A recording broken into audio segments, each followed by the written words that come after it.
Peace family, it's Bakari Lumumba, the progenitor of LumumbaSpeaks.com, a Black empowerment initiative where we believe we could gain a competitive advantage by always betting on Black. Back once again with another video where we're touching on why Black studies matters, right? The importance of Black studies.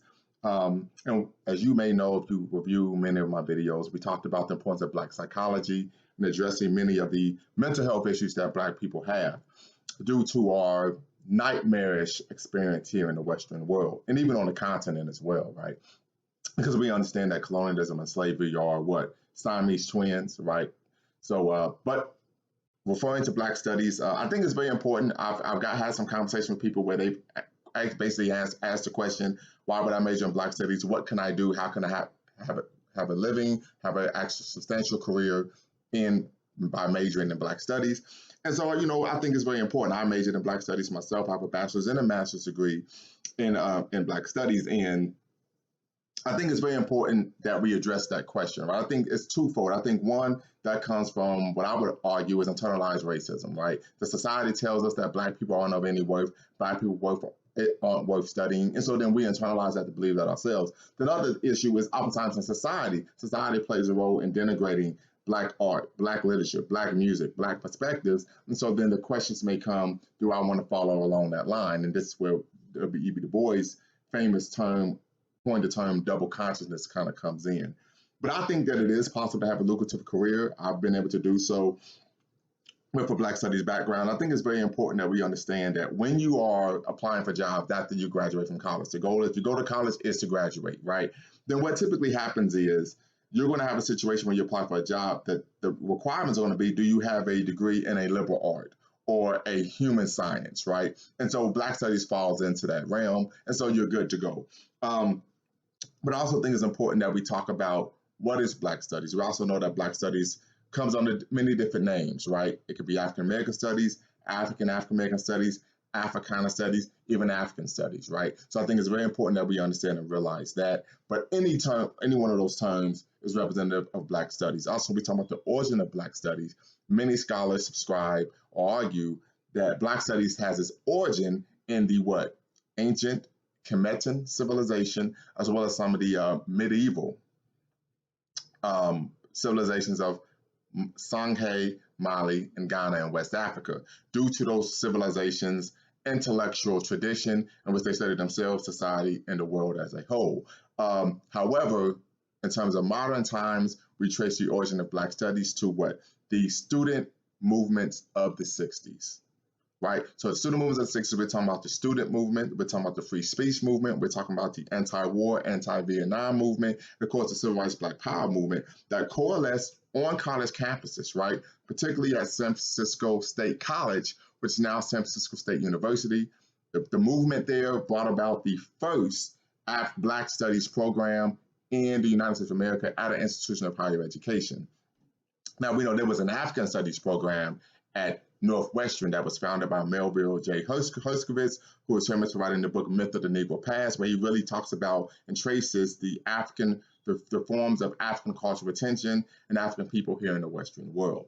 But in terms of Black studies, African American studies, San Francisco State College, which is now San Francisco State University, I think is also very important that we understand that as a result of Black studies becoming an academic discipline, it also led to what? The proliferation of Black culture centers at historically white institutions as well, so that Black students would have a place to go and feel at home and be themselves, because typically much of the student development literature at that time, if not all of the student development literature at that time, was based on the experiences of white affluent males.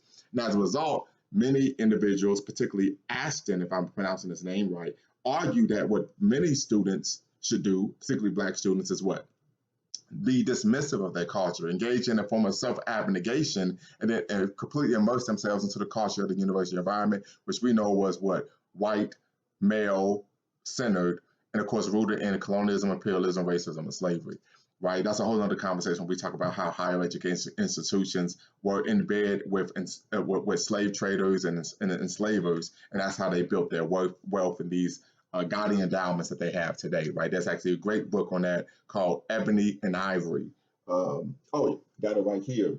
Ebony and Ivory, Race, Slavery, and the Troubled History of America's Universities by Craig Stephen Wilder. So if you ever get a chance to check this book out, you really should. Ebony and Ivory. It talks about the history of racism, slavery, and how slavery, chattel enslavement, enslavement of African people here in the United States of America, led to the proliferation of elite higher education institutions, particularly on the East Coast, and also how it funded their libraries and endowments that are still present to this day. So that's just a brief side note. But I think it's also very important that we understand that we talk about Black studies as academic discipline. Many academic disciplines, particularly human sciences, biology, so on and so forth, even natural sciences, many people argue that these disciplines generate knowledge for what? Knowledge's sake, right? That they're in this elite ivory tower, they're writing, they're doing research studies, they're writing papers, they're publishing, but it doesn't really benefit the masses of the people, right? In Black studies, it's argued that the purpose of Black studies is to benefit what? Black people. So whatever literature or scholarship is created to the benefit of the people. So it's knowledge for people's sake, not knowledge for what? Knowledge's sake. I think that is very important. Also, when we talk about why Black studies came to the forefront, during the 1950s and 60s, we saw the start of Black students attending historically white institutions. Some people call them predominantly white institutions, due in part to, of course, with the Civil Rights Black Power movement, right? Before, we know Black students was typically exclusively going to HBCUs, with a very small number of Black students attending PWIs or HWIs.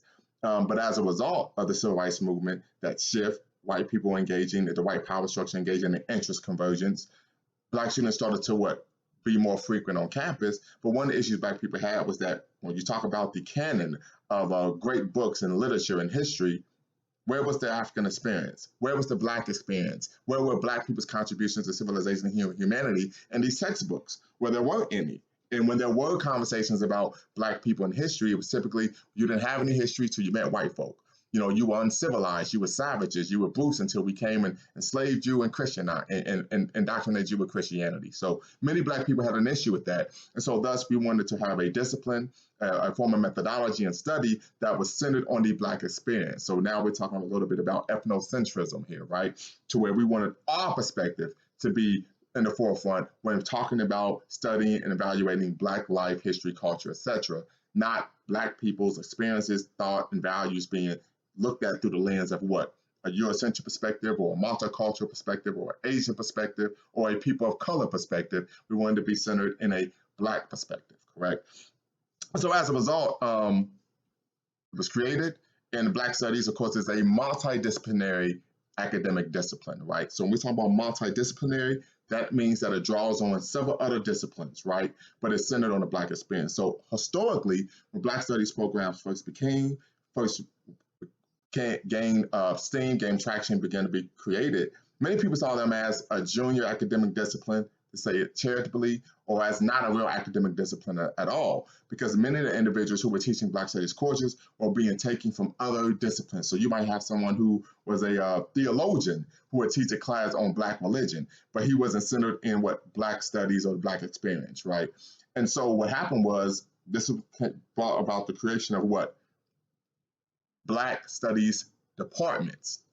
And there's a difference between a Black Studies department and a Black Studies program. A Black Studies program is where you have a collection of classes that are rooted on Black issues, Black experience. But when you have a department, that means you have much more funding, robust funding, and then you have a coterie of faculty who are what? Their research interests are rooted in what? Black issues, Black religion, Black history, et cetera, et cetera. So when we talk about multidisciplinary, there are a number of different disciplines that actually coalesce to create Black studies. That is history, religion, sociology, politics, economics, art, literature, music, and of course, psychology. And so we know many of our greatest scholars, what we call our master teachers, had their roots, of course, in Black studies. So if we want to talk about the Carter G. Woodson, right? If we want to talk about a proto-Black studies individual, we could talk about from a history standpoint, Dr. John Henry Clark, who we all know was a mentor of the late, great El-Hajj Malik El-Shabazz, also known as Malcolm X, and helped Malcolm X write the charter to the Organization of African American Unity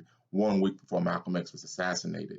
At his dining room table, we could talk about Queen Mother and our esteemed ancestor, Dr. Frances Cress Welsing and her groundbreaking text, The ISIS Papers, right? We could talk about Molefi K. Asante and his concept of Afrocentricity, right? We even talk about Dr. Milana Karinger, who teaches in the Department of Academic Studies, I believe, at Cal State Long Beach, and his work in developing Kwanzaa, right? So we understand that Black Studies has actually done a lot for the benefit of the people, not just simply for creating knowledge and knowledge sake.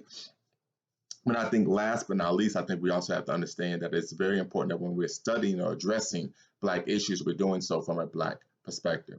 As I said it before, I come across a lot of people who have an interest in helping improve the Black community.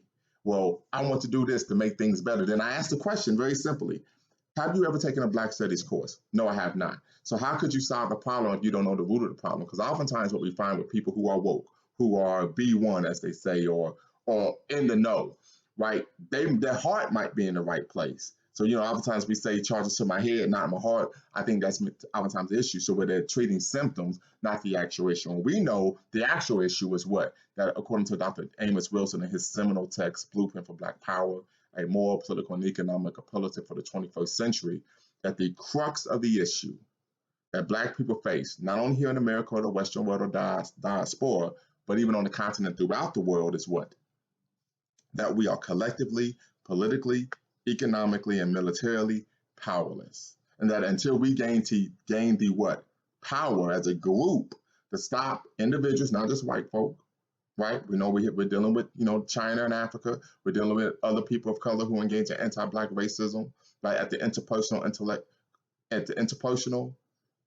institutional, and at the cultural level, right? Until we have the collective power to do something about that, we're always going to unfortunately be bringing up the rear and being seen as the world's children, and that's not what we want. So I'm going to close things out, but I think it's very important when we talk about Black studies, right? You can have a successful career in Black studies. You could be an academic, you could be a historian. I myself at one point was even a park ranger, and I was able to gain that job due to the fact that I had a background in Black studies. You could even be a teacher, an educator, right? So you could even work in civil service, politics, right? And focus on African American issues, right? Or urban development, right? So I think it's just very important to understand that you can have a lucrative career in Black studies. That's number one. But I think it's also important to understand why Black studies became an academic discipline. It was due to the tenuous and almost unbearable situation that was going on the campus in terms of the education that Black students were receiving, right, in which we were a footnote in history or not seeing the history at all. And if we were seeing the history, it was in a manner in which we were actually the beneficiaries of white or European largesse. We know that's not what really took place, right? When we have another conversation about how many people look to sanitize history, right? But that's a conversation for another day.